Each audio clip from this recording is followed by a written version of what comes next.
Hey, YouTubers. All right. So, anger of men. I wanted to talk about how anger with men aren't being addressed, in my opinion, the way it should be. All right. So, I took some notes, point form, for my guidelines here, but let's dive right into it. So, anger of men. Okay, so the problems of anger, I believe, so they're not being seen within the eyes of the beholder because, for example, let me give you a good example here. Okay, so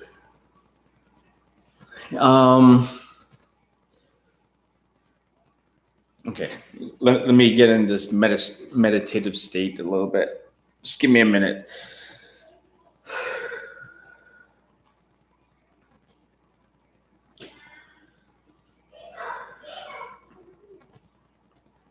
So when it comes to anger, I feel men aren't being heard the way they should. I was watching a show yesterday, and these men were going to hypnotherapists, and one other man went to a couples therapy with his partner, and I feel like men's emotions are being dismissed and undermined, and men aren't speaking up. They don't have the voice, especially if they have anger issues. They have areas in their life where they have not grown fully. They haven't addressed a lot of their issues. They haven't gone through courses. They haven't gained wisdom or enlightenment yet, or education and knowledge. So I wanted to speak on behalf of some of the men out there, because I was one angry man. I was always verbally abusive. I was always angry. I was always feeling that I was a target or I was a victim. And when we're in a relationship, I think when we don't know how to express our emotions, it comes across the only way we know, from the programs and paradigms when we were growing up as a kid. All we knew, right? People who are going through anger issues, anger problems, they don't know how to express themselves. Let's just put it that way. They have no personal growth. We were childish. So men who are angry, you need to understand this, okay? You need to breathe. You need to control yourself, because you will win. You're going to win the battle. You'll win the argument. You'll win the situation, and you'll have the upper hand if you learn how to breathe and regulate your emotions. I would recommend deep breaths, 6 heavy core deep breathing, and asking yourself, how do I feel? Ask yourself, how do you feel? Accept it, admit it, and surrender into that and appreciate how you feel. Are the first steps in order to manage and let go by respecting and paying respects to your emotions. It's very important. And then start communicating in a calm manner. We don't have to feel attached to our spouse, we don't have to feel that there are caretakers, there are babysitters, because we missed out on our childhood, or, we're always taken care of, or we had control issues or mama issues or daddy issues, that we have to put all of that burden on our spouse. We have to detach from that and relax. Okay, this is going to be a longer video. Let's just go with the flow. Just give me a second here. I'm just going to make sure the noise is quiet there. Give me a second. Hey guys, close the door. I'm doing a video. Like, don't make noise. Or go in the room, please. Thank you. Awesome. All right, thank you. Okay, cool. All right. So I was noticing the facial expressions on this guy, and you can tell that he was holding on to his anger. And for example, if you have control issues and your woman wants space, I used to be like, oh, just, appease me, just care for me, or care for how I feel first, and if you care for how I feel, then I'll be fine. That's not addressing the concern, guys. We really have to learn how to understand and be empathetic and compassionate and loving and calm and graceful and humble in a relationship. And it's hard to do that when you're not giving each other space. You need to have your own personal growth done separately, okay? And then you have to take action by going to therapy, group counseling, one-on-ones, because what that does is it gives you perspectives and insights from other relationships, other women who are being abused, who are being controlled, other men. You will get to see the perspective of how they abuse, how they control, how they undermine, how they justify, the meaning of bubbles and boundaries and justification. And it'll give us insights of stories. And that will open up your eyes to be more compassionate and loving, to forgive and be at peace, and start to learn how to love each other better in relationships. So when it comes to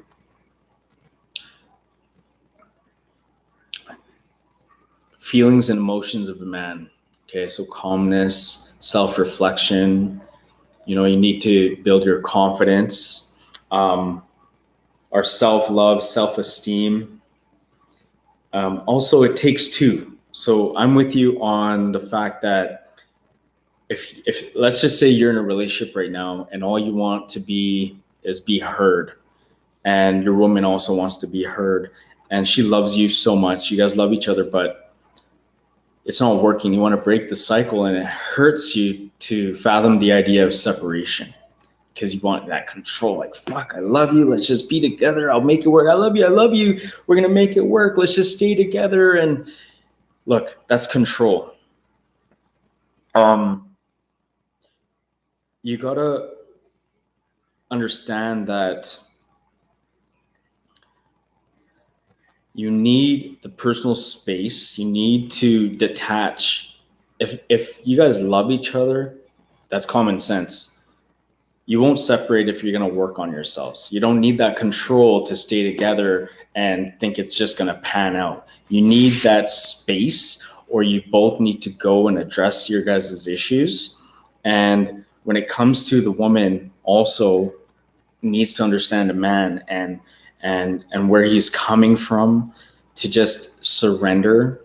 And also, it's not about bowing down to one another. It's just bowing down for yourself to God and source, so you could be the bigger person, and then you could watch each other unfold to take the steps. But obviously, if you're surrendering and dropping your ego and pride, and the other person is not reciprocating that, then that is not going to work out. It takes 200% from both people in order for a relationship to prosper. So, for example, we both had issues. I was aggressive. I was abusive at one point. She was aggressive. She was abusive verbally. We both were. But it was like the blame game, justification, and all that. So this video was for the people who are really in that cycle right now, that really want to make it work. Either if you have children, there's stress in the relationship, and you just want to make it work, but you want to break the cycle. It's like that dilemma. I want to make it work, but I don't want to be in this relationship anymore, but I love him or I love her. And, you're reaching the point of, these are the results of anger, right? Like separation, cheating. You guys are getting depressed, lack of sleep, focus in life. You guys aren't having sex. Maybe you guys are going through self-sabotage, and the cycle keeps repeating itself, and the way now to break these cycles are basically taking action steps and emotionally detaching and understanding that, look, you need to do the work yourself. You need to take 100% ownership and accountability on yourself, and you need to stop justifying that it's because of them, because of this reason I'm like this, because of that reason I'm like this. Justification is the root of all evil, because we are blaming outside circumstances for the reason why we're being the way we are. When you squeeze an orange, for example, what comes out is what's inside is orange juice. You're not going to get something else coming out of that. So if someone says, because of you, I'm acting this way, and I'm only angry and frustrated and mad because you aren't respecting me, or you are like this, that's a reflection of what's already inside of you. So if someone can poke and squeeze and push my buttons now, and it's like, doesn't faze me, I have that upper hand, that control now, where the other person would get upset. But before, it would squeeze this anger out of me and emotions, and I would get upset and frustrated. And that was what was inside of me. So I had to own up to it and look at myself in the mirror. So a good technique for this is to ask yourself, right, how do I feel? And look at yourself in the eyes, in the face, in the mirror. Look at that fraudulence and say, I am angry. I am abusive. I'm fucked up. And take your time. And if you have to get emotional, if you have to cry, or however long it takes, but you got to accept that. You can lie to everybody else around you. You can point the finger and blame all day long, but nothing is obviously changing until you change yourself. It's that reflection in the mirror. And we got to really take a deep look into ourselves. I'm actually in the description, I'm going to post my mirror talk, and that will help. Look, I was very aggressive, very angry. You might not see it now, but I can show you examples of my anger, like fuck that, or just, I'm not doing it now. I'm not in the mood, but I was, trust me, a very bad guy. And it took me a lot. It even took separation. It took accepting that my kid is going to be taken away from me, that another man is going to raise my kid. I had to actually surrender and accept all of that on top of the separation. I had to find my own inner peace and acceptance and send love and forgiveness, literally become a new person, change my reality. In order to change my personality, I had to change my reality of life and how I saw out of these eyes towards the world. I changed the content I was listening to, the music I was listening to. Maybe I put it on pause. I stopped listening to the stuff I used to listen to, shows and movies, everything toxic. You know, if you want to change, if you want to make your relationship prosper, you really have to take a deep dive, look into who you really are as a person and want to change. You can't just keep continuing your life this way. It's not healthy for you, you know, and if it's meant to be, it will come back naturally for the better if it's meant to be. But you cannot turn a blind eye to this and just keep repeating the cycle and thinking I'm fixing one thing so it's getting better, but you know, you have all these mixed emotions inside and stuff. You have to make a decision to grow and make an ultimatum for both of you guys and a commitment to change. So it's like, I'm not going to be in this relationship if I'm not growing and doing personal growth and changing. And I'm not going to be in this relationship if you're not doing personal growth and you're not changing. I took anger management, so you need to take anger management. And if whether they justify and say, I don't need it, it was you, you gotta, that's a test. You gotta see that testament of the relationship, of the love, of the dedication. If they're willing to do it, even if they think they're great and they just still surrender and say, sure, I'll take it, that's a good person to be with. If they are willing to put all that aside and actually take the steps to make the relationship work, if you guys are both doing it, good. The benefits that would come out from this are you'd basically be able to rewire your destiny, rewrite your future together for yourself, for your spouse. Both of you guys would be happy again. Your partner would be happy with you. You'll be happy with her.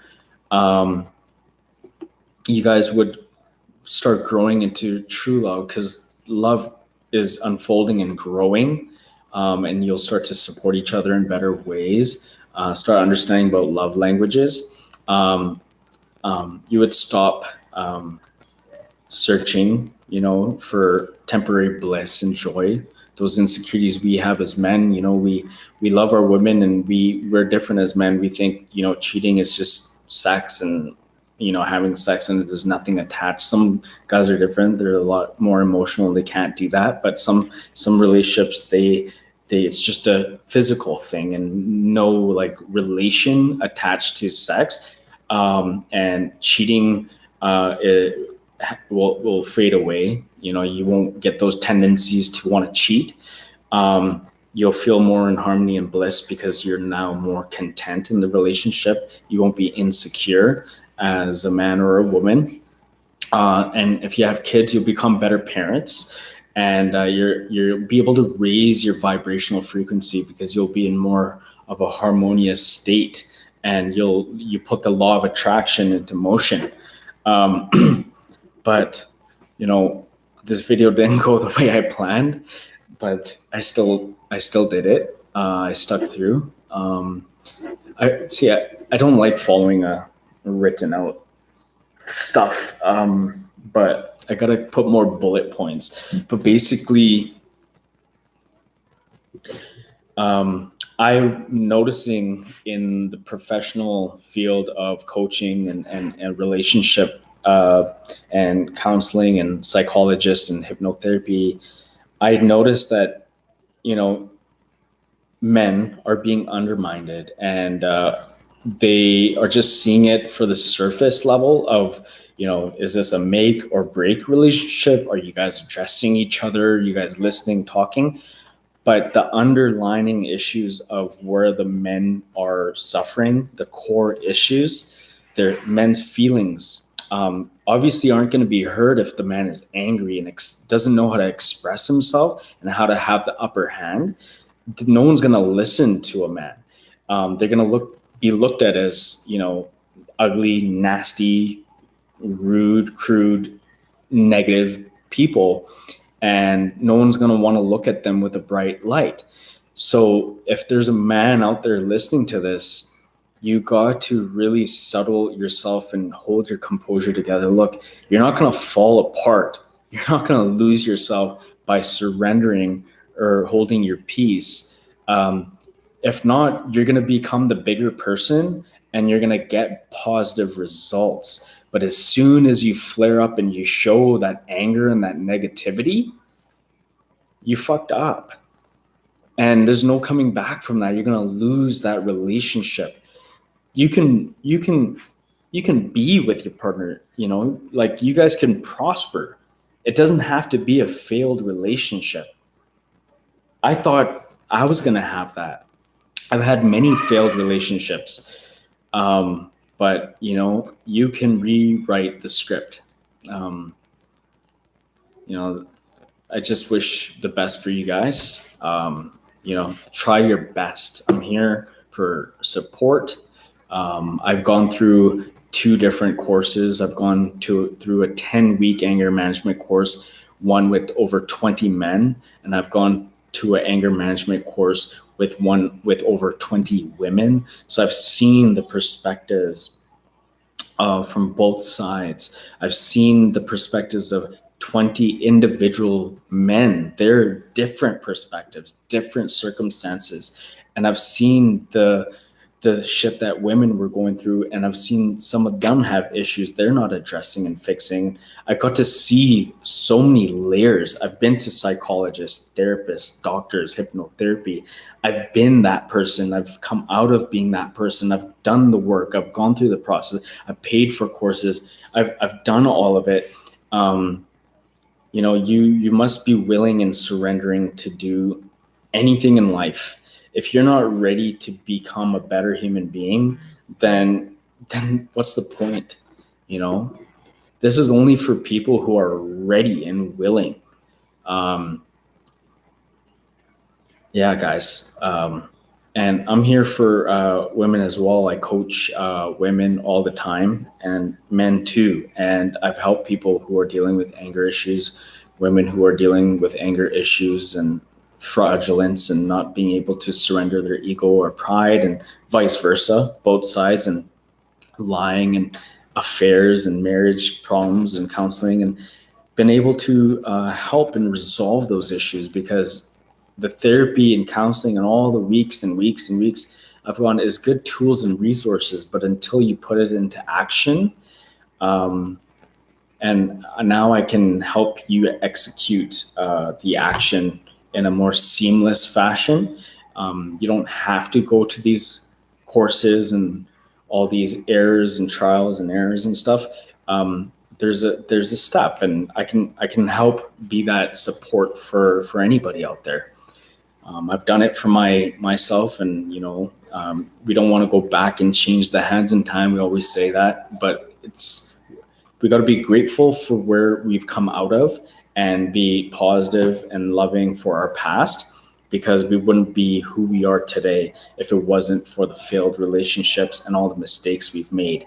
I'd like to say I could have been better, coulda, woulda, shoulda for everybody else, but you know what? I'm grateful, and the day they realize that I am becoming better, they will truly come to terms within their own limiting beliefs and their doubts and confidence and securities and stuff. It's ownership within you.